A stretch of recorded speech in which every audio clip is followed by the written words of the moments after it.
Je voudrais regretter cette arrestation et regretter beaucoup cette arrestation puisque elle semble traduire encore une fois un acte ou être la manifestation d'une sorte de problème de réaction épidermique de notre gouvernement vis-à-vis de problèmes de cette nature.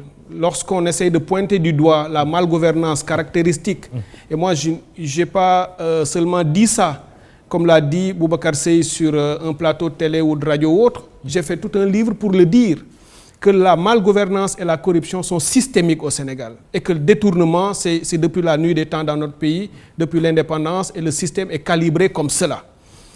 Alors, si M. Seye avait fait cette déclaration dans l'autre sens, en disant qu'un pays de l'Union européenne avait détourné de l'argent, ou même des leaders européens avaient détourné de l'argent, il n'aurait jamais été mis en prison.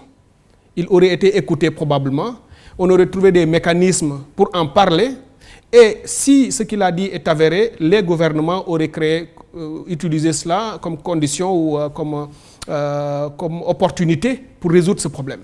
Alors ici, on le met en prison parce qu'il a évoqué un phénomène qui de toute façon existe.